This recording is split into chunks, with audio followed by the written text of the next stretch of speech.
Hello, and welcome back to the cruel, brutal, and dystopian capitalist dictatorship of Kuala Lumpur.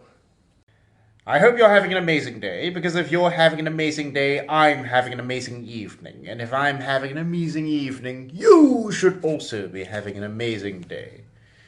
Now, I am suffering from a self-inflicted back injury, unfortunately. So, my body will be out of commission for the next few weeks, but I can still talk. So, I'm going to make a few announcements before we start. Just a few housekeeping announcements. Now, first up, if you're in the Ayah Kuning district of Perak, please tell your friends and your neighbors and your relatives to all vote for the only left-wing candidate in Ayah Kuning, who is Bawani of the Socialist Party of Malaysia. That's my party as well. Now, granted, with the Socialist Party of Malaysia, change will be difficult. It always is. But with Pakatan Harapan or Perikatan Nasional, change will be impossible. So make sure that all of you exert all your energies to voting for Bawani, who is the best qualified candidate, by the way.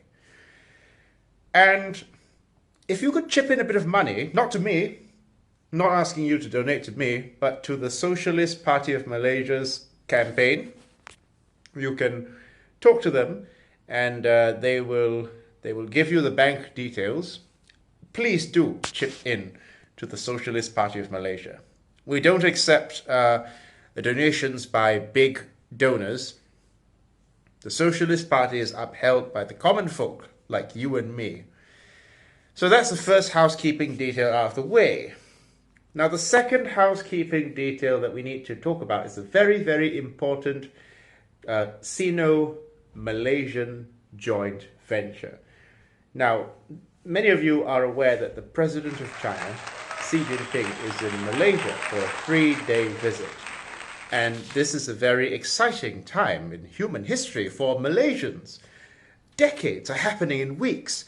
Liberals are crying because, unlike our cucked southern cousins, the Singaporeans, we have chosen the right side of history. Liberals are saying, why can't we be friends with the West? Why can't we be friends with America? Why?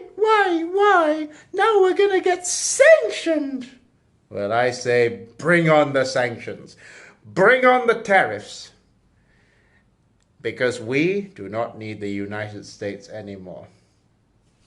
And to show my solidarity with the People's Republic of China, even though I'm a dirty banana, according to the Malaysian Chinese reactionary ultras, I'm a worthless, disgusting, degenerate, and dirty banana, I'm going to sing to you the Chinese national anthem as a symbol of friendship between our two great nations that began when Zheng He stepped on Malaccan shore with my ancestor.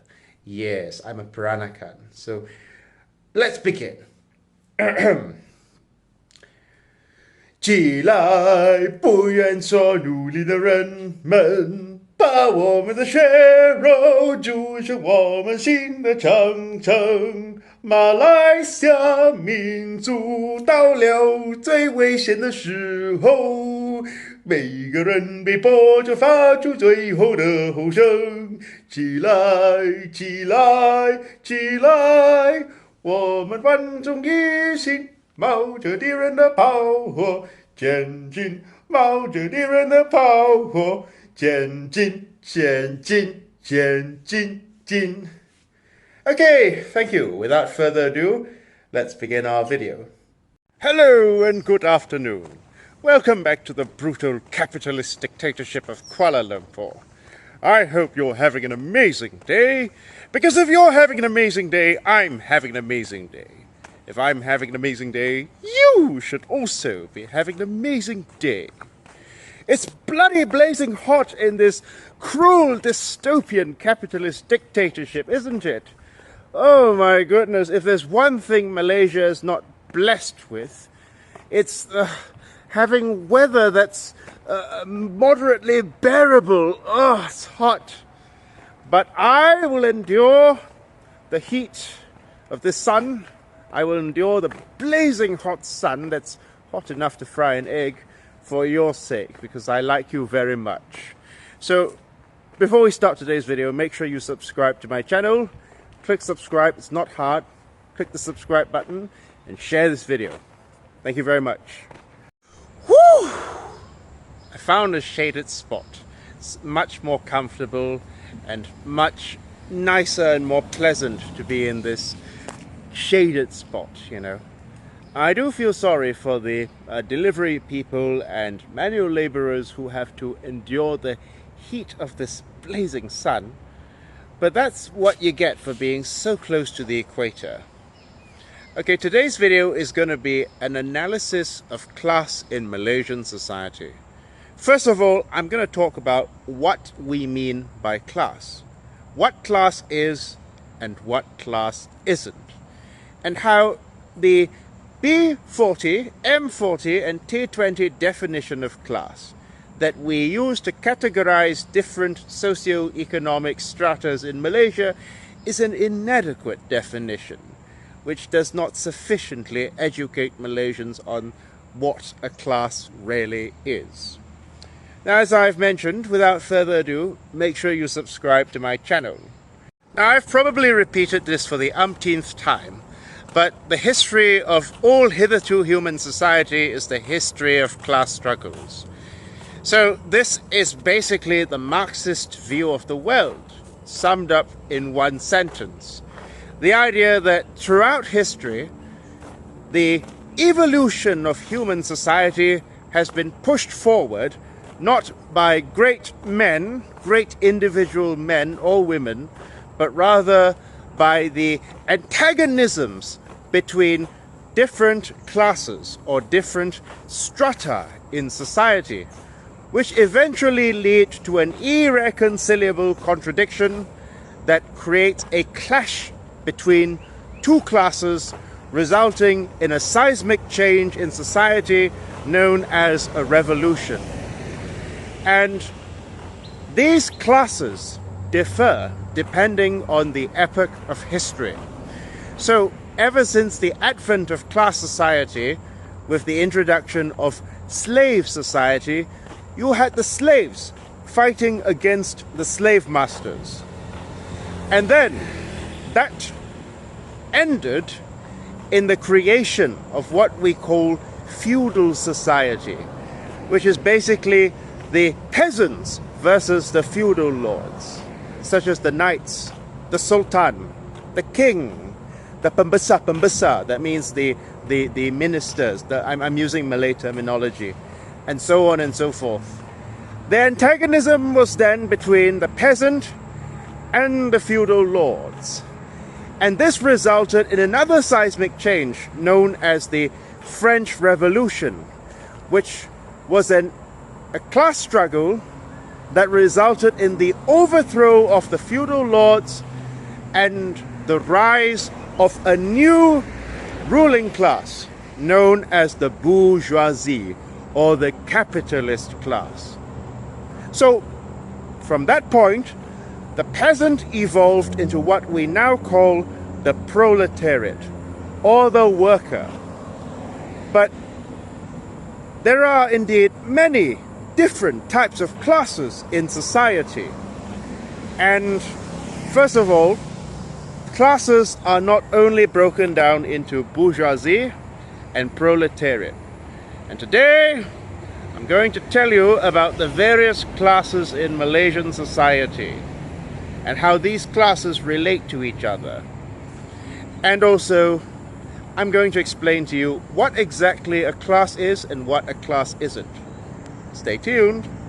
Now, first of all, we have to make it very, very clear that your class is not determined by how much money you have, but rather your relationship with the mode of production.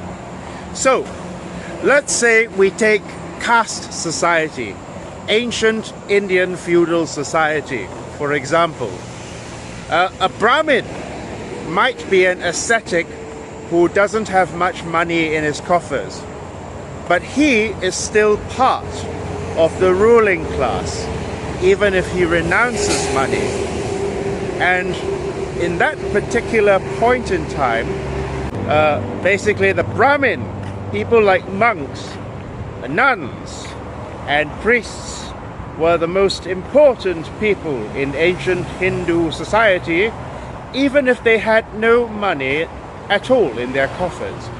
Because the superstructure, and if you want to learn more about base and superstructure, I'll put a link in the description, or the mores of the society, the norms, the culture, the mass media, the popular ideas, basically emphasized the importance of the Brahmin class and emphasize the fact that people should listen to the Brahmin caste and treat the Brahmin caste with utmost respect.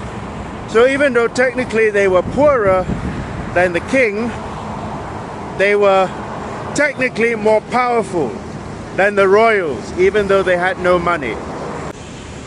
Malaysians like to think of class in terms of how much money you make, what sort of neighborhood you live in, or what sort of car you drive.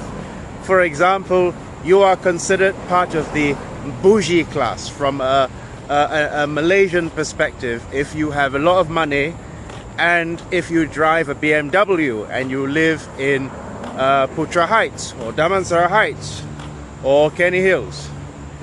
Now, while it may be true that many from the capitalist class do live in these neighborhoods, that's not the Marxist definition of class, because, like I mentioned, the definition of class from a Marxist lens is your relationship with the means of production. So, Malaysia's definition of class, like bottom 40, mid 40, and T20, in my opinion, is an inadequate way of explaining class society to people.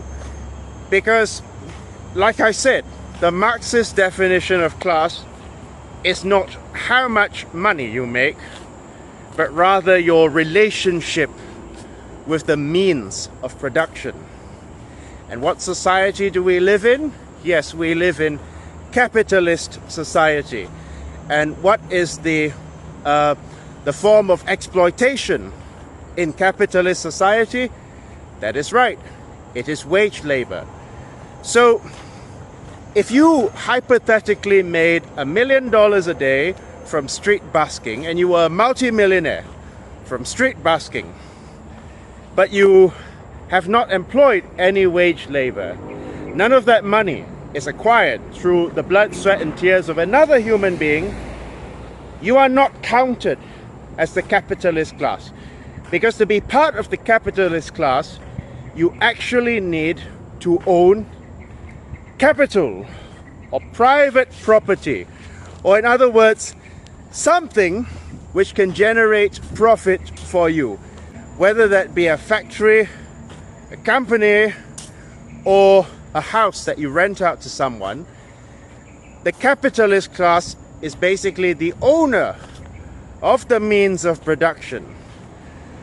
And it doesn't matter how much or how little money they make, even if technically the capitalist was not a successful capitalist and they were constantly making net losses and they were heavily in debt and living in a shack, they would still be part of the bourgeois class. Now, the second thing about class that we have to talk about is that class is not a moral position, okay? Class doesn't reflect whether you're a good person or a bad person. It's merely your proximity to the means of production. There have been reactionaries from Malaysia and Singapore who have come in bad faith and pointed at me and said, how can you be a socialist? Weren't your ancestors British loyalists who did very well for themselves and were richer than most of the people in Chinatown? Well, even if that were hypothetically true, and it probably is true, Peranakans tended to be wealthier than other Chinese. The British liked the Peranakans because they were not too Malay, nor too Chinese. They were seen as the model minority back in colonial times. The fact of the matter is that class is not a moral position, because Karl Marx and Vladimir Lenin, believe it or not, came from the bourgeois class. Friedrich Engels came from the very bourgeois class that he was trying to overthrow. We call that class treason. And so, class is not a moral position. Just because you're from the capitalist class, that is inherently a parasitic class, it doesn't mean that you're a bad person. And just because you're from the working class, it doesn't automatically mean that you're a saint. It is simply a means, a relationship with the means of production. That is class. Okay, now the third thing you have to remember about class is that class is not static. Class changes all the time. If you read the manifesto, the Communist Manifesto that was written by Engels and Marx, now I don't expect most of you to read Das Kapital, at least not the whole of it, because I know Das Kapital is a very big book, and I don't blame you if you haven't read all of it, but at least read the manifesto. Yes, class is, in the Communist Manifesto, class is quite palpably not something that is static. It can change. People can become proletarianized. For example, the birth of capitalism, or the advent of the capitalist mode of production, which meant that things could be produced far more cheaply and sold off consequently at a far cheaper rate, meant that, well, you know, people such as tailors, artisans, and so on and so forth, ended up getting subsumed into the capitalist system. So you had tailors, you had blacksmiths, and you had artisans and artists who were basically becoming proletarianized. Now, if I lived in colonial times, you know, I would probably not be a Marxist. I would probably be a Peranakan patriarch, the head of my own Peranakan household. I would have one wife in Penang and 3 concubines in Ipoh. Yes, Marx said, it is not the consciousness of man that determines their social position, but it is the social position of man that determines their consciousness. That means you develop consciousness based on your material conditions. So if I had lived in colonial times, it's very likely that I would be pro-British. I would be a British loyalist. And indeed, I would not be a Marxist. I'd be like the evil Chinese husband in the Joy Luck Club. You wouldn't like me very much. Yes. And if you'd lived in feudal Japan, why you would have loved women with black teeth. Or if you were a lady, you'd probably have your teeth dyed black if you were a lady of means, because that was considered attractive back then. It isn't now, but it was back then.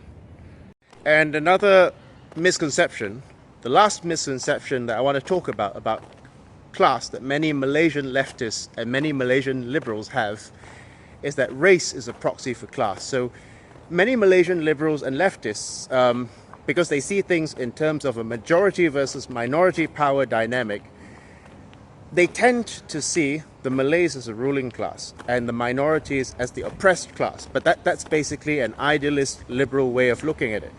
Because if you use that logic, then you would also have to say that Tony Fernandez and Vincent Tan are oppressed proletariat, when they quite palpably are not oppressed proletariat. And So race is not a proxy for class, because even in Jim Crow times, even in the most oppressive Jim Crow era of America, a white proletariat was still a proletariat. Now, there were some things the white worker could do that the black worker couldn't do, like step into a whites-only bar, for example. But nevertheless, that doesn't change the white worker's position as a proletariat. It doesn't make him bourgeoisie. Okay, so again, I have to reiterate, your class is your relationship with the means of production, not your race, not your gender, not your ethnicity, and not your religion. Okay? I like to break down Malaysia's class system into 7 distinct classes. Let's start with the first one, known as the freelance class, or the artisan class. Now, these are basically people who don't work for an employer, or who don't work in a factory or a farm. And these are people who basically have a skill, and they sell their skill to people who might have need of it. For example, I'm a freelance tutor, so I teach people English for 90 ringgit to 120 ringgit per hour. Fairly reasonable, right? Now, you can come in groups if you want to have classes with me. This class includes people such as artists, tutors, plumbers, what else? And electricians. These people are always at the risk of becoming proletarianized because, well, our salary is always unstable, and we are always at a risk of, being outmoded by tuition centers or by electrical companies or things like that. So this group tends to be a rather erratic group.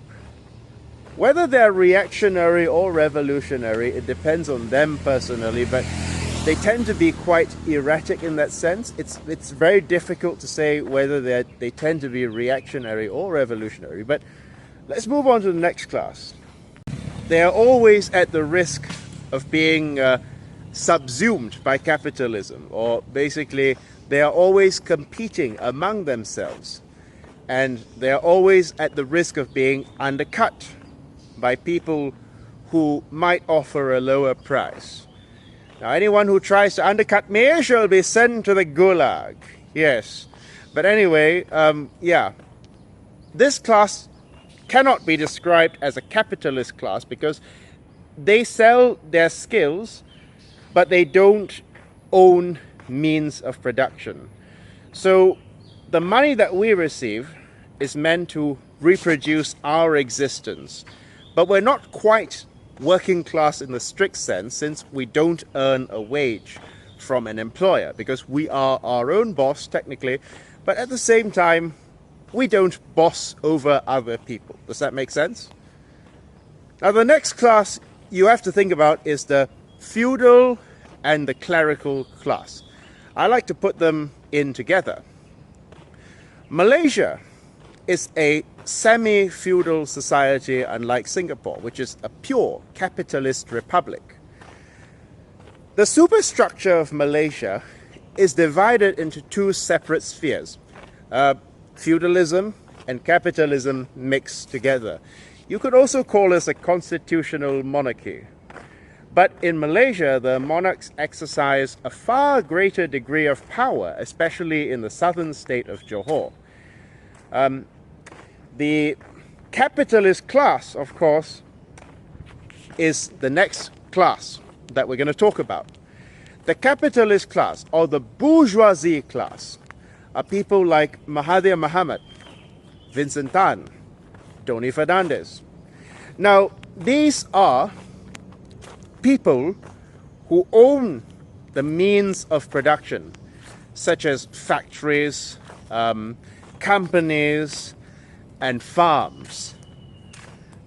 The feudal class subsists on taxpayers' money, and this is where it gets interesting, because the feudal class and the capitalist class do not necessarily get along.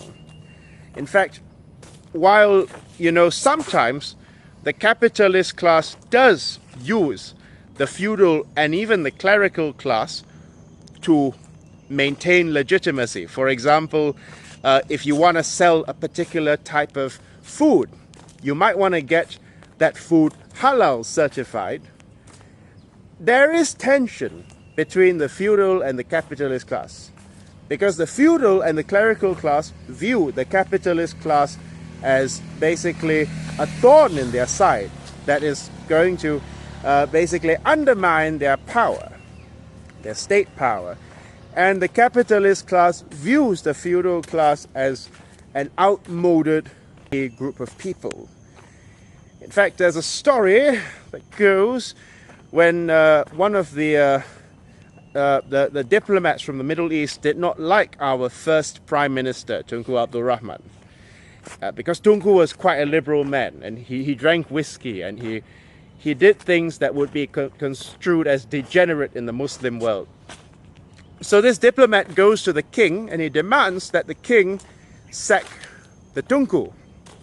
And the king replies, well, I can't do that. I can't sack him anymore, but he can sack me.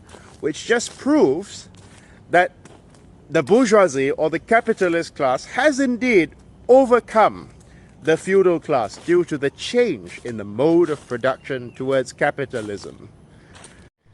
So as I mentioned, if you own capital, if you own a company, or you own a farm, or you own a company from which you acquire surplus value, or the money that people produce for you without you doing the work yourself, think of it as passive income, so to speak, you are part of the bourgeois class. Now, I did mention that the class, one's class, is not necessarily an indicator of one's income. There are poor capitalists and there are very well-to-do artisans, like street buskers who are very successful. So, again, the B40, M40 and T20 definition is not an adequate definition of categorizing class. Because, hypothetically, you could be the son of a capitalist or a daughter of a capitalist, a Tan Sri's son or daughter, well, and you could be earning $0. Let's say you were a jobless Tan Sri's son or daughter or wife or mistress or sugar baby, what have you. But because you are benefiting from the surplus value produced by this Tan Sri's capitalist enterprise, you are not working class. You are part of the bourgeois class by extension, even if you don't make any money technically, even if you don't own the capital, but you prosper as a result of the capital because of your relationship with the capitalist who owns the capital. That makes you part of the bourgeois class. Again, this is not a moral attack on you. You could be a very nice person. I'm sure there are very nice Tan Sri's wives and mistresses out there as well. But the fact of the matter is you are part of the bourgeois class because you benefit from the means of production indirectly. Now, there's another type of bourgeoisie which is known as the petite bourgeoisie or the small bourgeoisie. So people like Vincent Tan, Mahathir, Tony Fernandez, these are examples of big bourgeoisie because their businesses not only reproduce their own existence and help to send their kids to school, but their capital continues to expand and expand and expand into something of an empire, right? Well, the small bourgeoisie are people like Kedai Runcit or sundry shop owners or market vendors or Tai Chow or warung owners. While these people may indeed own their own shop, these people may indeed own their own livelihood, and they don't work for a capitalist, they can't be described as big bourgeoisie because, you know, they are usually family-run businesses. Like if you go to a typical Chinese restaurant in Kuala Lumpur, they don't tend to hire wage labor, but they tend to work as a family. The parents and the children, and sometimes even the grandparents, it's a multi-generational sort of business. But the petite bourgeoisie, and hawkers. Hawkers also count as the petite bourgeoisie because hawkers do not work for a capitalist, and they also own their own means of production. Now, the petite bourgeoisie, like the artisan class, is always at risk of being subsumed by capital because they're always at risk of being eaten up by capitalism and being forced to sell their labor power to a capitalist. For example, Ramly Burger. Now, Ramly Burger stall owners do own their means of production, and they reproduce their own existence by selling Ramly Burgers. But with the advent of restaurants like McDonald's or Burger King, there is always a risk that they will lose their livelihood and be forced to go and work for McDonald's and Burger King, be forced to sell their skills to McDonald's and Burger King. So the petite bourgeoisie is always in a tenuous position. Now, does the petite bourgeoisie tend to be reactionary? Now that is debatable. But I think that it's possible to push them towards class consciousness if you use the right vocabulary.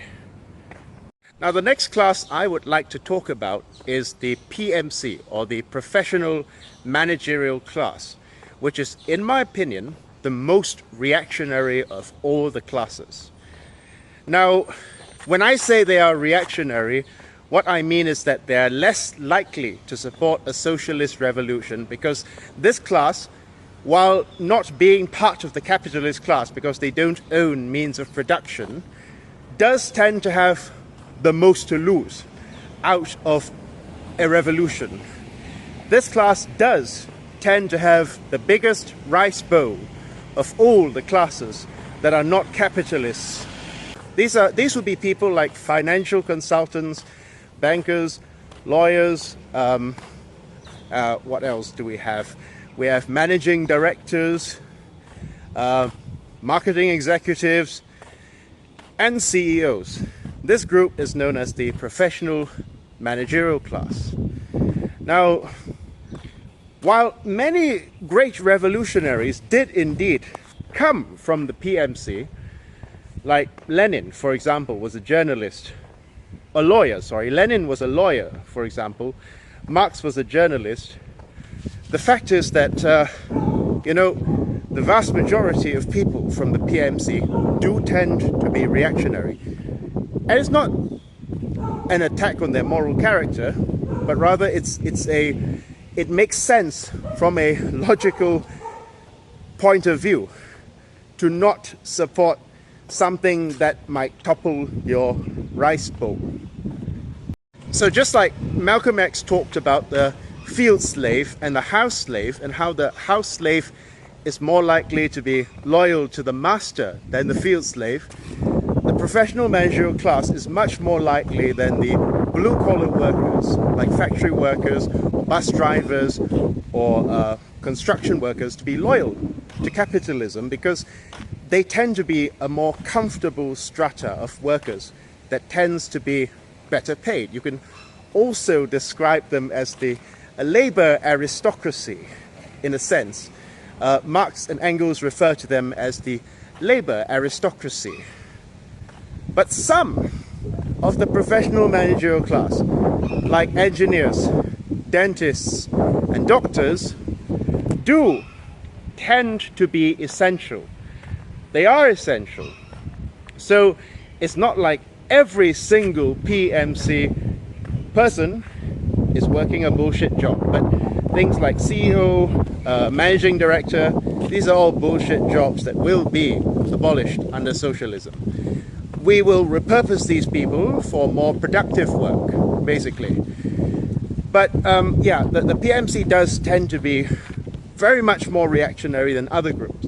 Now, last but not least, let's get to the most important class of all, the proletariat class, the workers of the world, the people who actually keep society running, but due to our commodity fetishism, don't even know exist. You can look up my video on commodity fetishism, and you'll get a clearer idea of what commodity fetishism is. But the proletariat are people who keep society running. Without these people, society would collapse and go into crisis. These are the people who produce our clothes, who drive our buses, who transport our goods, and who build our houses. But unfortunately, this class also tends to be the most oppressed and exploited and marginalized class in all of class society, the proletariat. Now, this group of people are basically what Marx terms the revolutionary subject, or the people who are going to play their historical role of overthrowing capitalism and building a socialist society. Because they are the group that is the most essential to society.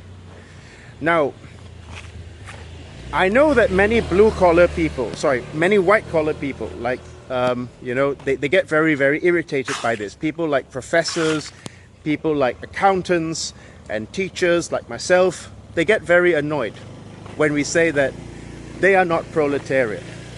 They get very annoyed and defensive, and they say, of course we're working class. We're also exploited under capitalism. But if accountants or marketing executives were to go on strike, society goes on as normal. But if bus drivers, delivery people, farmers, plantation workers, factory workers, and manual laborers were to go on strike, why, society would collapse. Society would go into pandemonium, because it is they who keep society running. They might not have the class consciousness yet to realize it, but they are the most important class for the realization of socialism.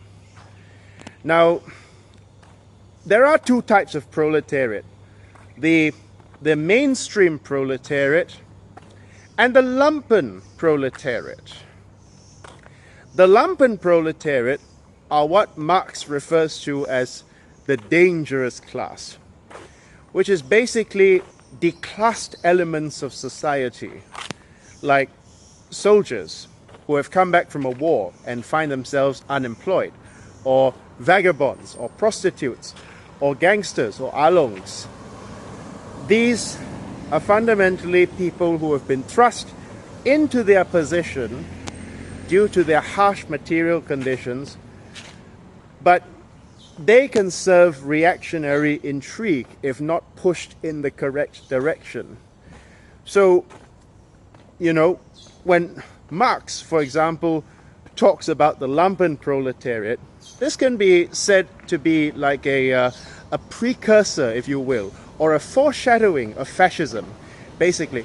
Because Mussolini's black shirts, for example, were led, or were primarily people, young men who had come back from the war and were poor.